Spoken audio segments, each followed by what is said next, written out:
back to my vlog, Abing Vlogs. Mag-subscribe na kayo. So, Manila na ako guys. As you can see, nasa apartment na ako. And, sino yun? Parang may announcement na naman dito. Lagi may announcement dito sa Paltok. Barangay Paltok. And, dentist appointment ko ngayon. Dental appointment ba or dentist appointment? Basta yun na yun. And, 9 months na tong braces ko. Ayan. And, naglagay ako ng tone-up sunscreen. Yun guys, it's available na sa aking TikTok shop. Kumuha na kayo ng ganito kasi nag-sold out na sila. And, naglagay ako ng lip tint na Juicy. Ayan. Juicy. Kita nyo ba? Yun ang aking gamit ngayon. Maganda naman siya. Nag-grab ako papuntang dentist. Grab na lang ako ng, ano tawag dito? Kasi hindi naman ako pwede mag-jeep or tricycle going there. Kasi sa Cubao yun guys sa malapit sa bus station. And then, so yun. Sana nandun yung last doctor na nag-handle sa akin. Nakalimutan ko pero yung pangalan, parang Dr. Vince ba? And, naloka ako guys sa bus na sinakyan ko. Parang 12 na ata ako nakasakay. Dumating kami dito sa Manila. 3 a.m. Ang bilis, 3 hours lang ang tinakbo nung bus na yun. Tug. Para siyang lumilipad. Nag-first stop siya. 1 stop lang siya eh. Kasi yung bus na sinakyan ko, 5-star, T-Plex. So, kapag T-Plex talaga yung sinakyan nyo, is mabilis. Ayan. Pero, matagtag siya. Hindi ako nakatulog. Kaya, ang sakit ng ulo ko. Alam mo yun? Parang umikot yung ulo ko at saka yung tiyan ko. Pero okay naman, hindi naman ako nagsuka. And, nag-water therapy pala ako ngayon guys. Today, parang pang-5 glass of water ko na yung nandun. Nag-take din ako ng paracetamol kasi ang sakit talaga ng ulo ko. Wala akong tulog guys. Kailangan kong matulog tonight ng maaga. As much as possible. Kailangan kong bumawi ng tulog. Siguro kapag, kasi nung nasa Pangasinan ako, nakatulog naman ako, pero alam mo yun, parang hindi ganun. Natutulog ako na hanggang 9, 10, 11. Pero hindi pa rin yung enough yung tulog ko. Parang nagigising-gising ako. Alam mo yun, tulog yung, yung isip mo. Pero gising yung, tulog yung pakiramdam mo, pero gising ang diwa. Yun ang ko. Complain ko, kaloka. And, ayan. So, babalik naman ako ng Pangasinan, pero sa, sa January 14 or January 15 kasi attend tayo ng birthday ni Ate Jen. 40th birthday niya. In-announce na. Ano pa naman. So guys, madami akong mga incoming vlog. So, mga late nyo na mapapanood to kasi nagde-daily vlog ako eh. Tapos yon. And, ang outfit ko guys, ito t-shirt lang. This is from TikTok shop. Nabili ko to sa ABT Apparel. I need to stop buying t-shirt na sa ABT Apparel. Parang nahilig na ako mag-buy ng t-shirt na hindi ko naman ginagamit. And mag-skirt lang ako. Ito yung gamit kong skirt. Ayan. My favorite skirt. So, yun. And alis na din ako mga 2:30 para saktong 3 p.m. kasi yung appointment ko. Parang mga nasa 2:15 na. Nag-vlog lang ako para meron tayong content today. And hindi ko alam kung makapag-vlog ako dun. Kasi noong nakaraan sabi ng doctor, bawal po kasi kaming i-vlog. At hindi naman kita binavlog. Binavlog ko yung ipin. Parang namawala yung tenga ko. Diba? Ito yung aking accessories guys na gamit ngayon. Nabili ko lang din to. Ito nabili ko to sa sa Nepo Mall. Parang siya sterilized na hikaw. Ito sa TikTok shop. Ito binigay ni ate din. So yun, mga sponsor.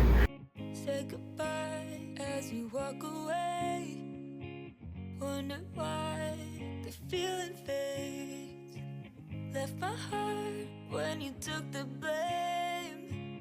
Don't come back if you're not gonna stay. It's been a minute. Do you remember? Promise forever. Born together feels like home. We were in love, but now you're gone. We were in love, but now you're gone.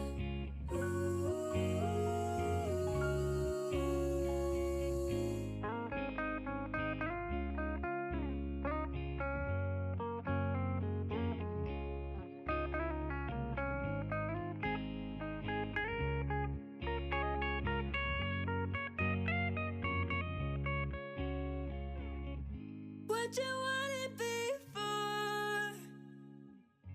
Don't look at me how we were in love, but now you're gone.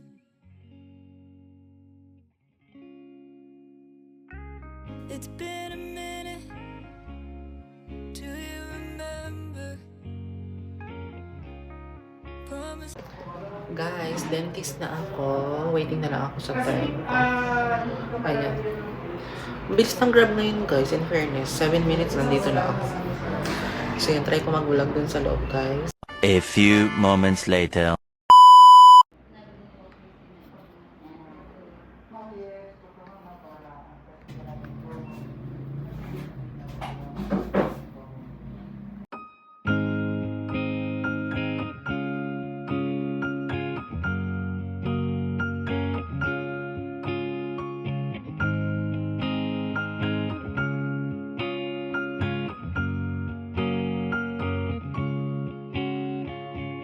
Say goodbye as you walk away. Wonder why the feeling fades. Left my heart when you took the blame. Don't come back if you're not gonna stay. It's been a minute. Do you remember? Promise forever. Born together feels like home. We were in love, but now you're gone. Ooh. We were in love, but now you're gone. Ooh.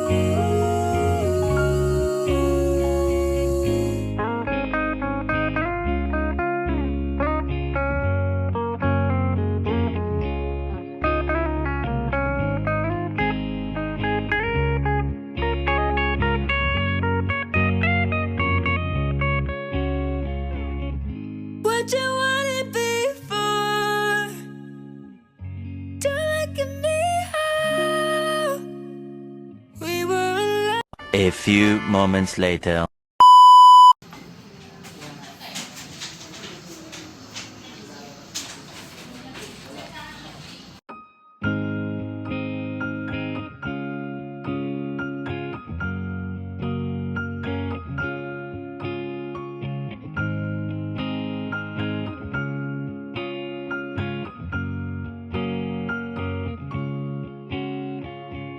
Say goodbye as you walk away. Wonder why the feeling fades. Left my heart. A few moments later. So guys, magbayad ako ng security bank card ko dito sa Walter Mart. Ang haba naman ng pila, kaloka.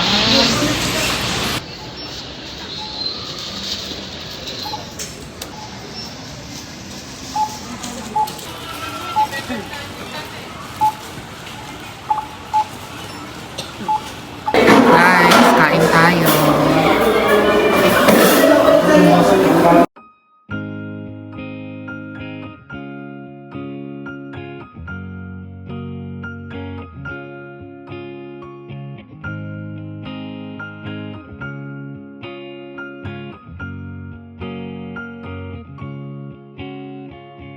Say goodbye as you walk away. Wonder why the feeling fades. Left my heart when you took the blame. Don't come back if you're not gonna stay. It's been a minute. Do you remember? Promise forever. Born together feels like home. We were in love, but now you're gone. Ooh. We were in love, but now you're gone. Ooh.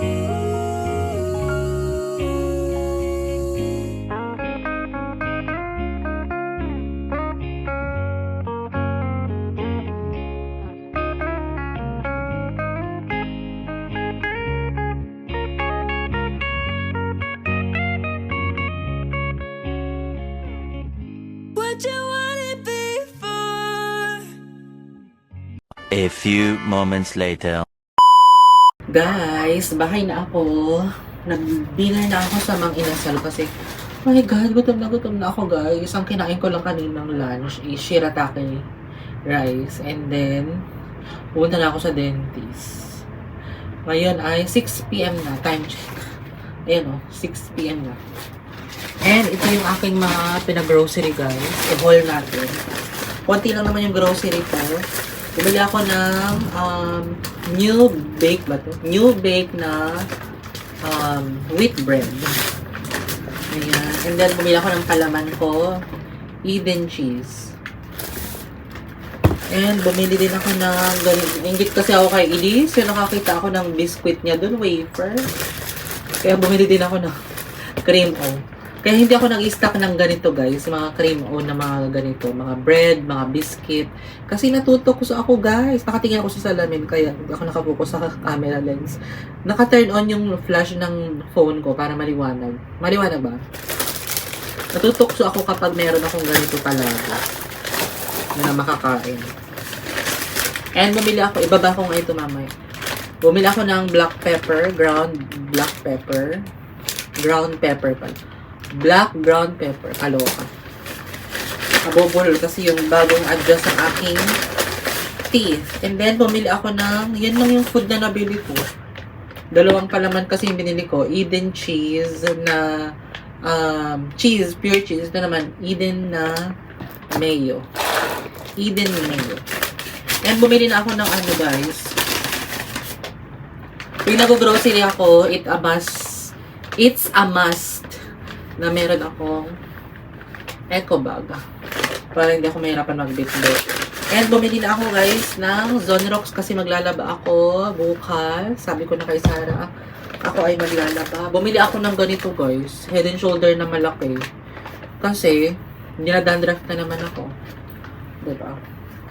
Manirisim ko talaga yung pagganitong buhok. Ganyan ang buhok ko. Malaki na yung binili ko para kapag umuwi ako ulit ng Pangasinan, daling ko na lang yan. And bumili na din ako ng Colgate. Colgate. Dalawa na to. Kasi paubos na din eh. And bumili ako ng conditioner. Actually, meron pa akong ganito. Di ako sure, pero nag-stock na ako. Para kapag magta-travel ako soon, meron na akong ganyan. And ang ating sabon, bumili ako ng dalawang klaseng sabon.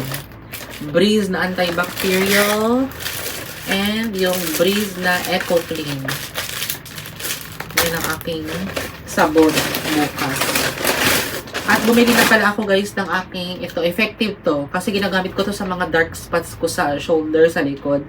Tranexamic acid with kojic acid from Bello. Yan. Kung nag-suffer kayo sa mga dark spots, try nyo ito. Kung hiyang nyo. Ako hiyang ko to.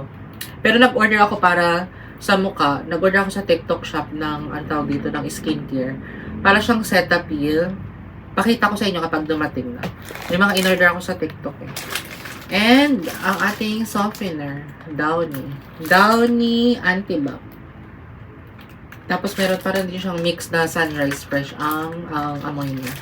So, yun ang ating pinamili sa Walter Mart. Mas gusto kong mag-grocery sa Walter Mart. Feeling ko kasi, ang daming pwedeng mabili. And then, hindi siya ganun kalaki. Like, SM, SNR, ganun. Tsaka wala naman akong membership sa SNR. Si ate din lang at saka si Beshi ang meron. Kapag nandito sa Manila, i-share lang ako. Kaya naman kapag sa Pangasinan, si Elise, meron siyang SNR. So, yun. Ibaba ko na to guys. And, yun lang naman ang ating vlog guys. Di na ako mag-vlog later. I-edit ko na yung mga vlog ko nung nakaraang araw na kami, World of Fun ng mga bata, tsaka ng mga sisi ko. So, yun guys. And then, itong teeth ko na naman, update, pang 9 months na nga nito. Kailangan pala akong lagyan ng, ang tawag dito, nasa dulo ng dila ako. Yung parang separator dito sa teeth. Bite razor ang tawag. Para yung ngipin ko sa baba, magpupush na siya paloob. Kasi nga, underbite ako. Tapos yan yung color ng pinalagay ko today. This, next adjustment ko is January 27. Ang bilis, no? Parang 20 days lang ang pagitan. Tapos, anong tawag dito? Magbabayad ako ng Bite Razor 3,000. 1,515. So, yun ang required ng doctor daw. Actually, nung pina-install ko tong braces ko, nung April, nilagyan na nila ako ng Bite Razor dito sa taas. Pero parang useless din naman. Nagbayad ako ng 3,000. Nilagay naman yan para hindi matatanggal yung mga braces sa baba kasi nagsasalubong yung teeth ko sa taas. So, yun. Yun lang ang ating ganap, guys. Bukas, mag-vlog ako kasi maglalaba ako, linis, ganyan. Kailan ko mag-declutter ng mga damit na hindi ko naman ginagamit. So, yun. Dito ko na din end yung vlog. Thank you guys for watching. Please don't forget to like, share, and subscribe to my YouTube channel. And turn on the notification bell para updated kayo sa bagong vlog na i-upload ko. Thank you, guys. Bye. God bless us all. Keep safe. End ko na yung vlog. Bye.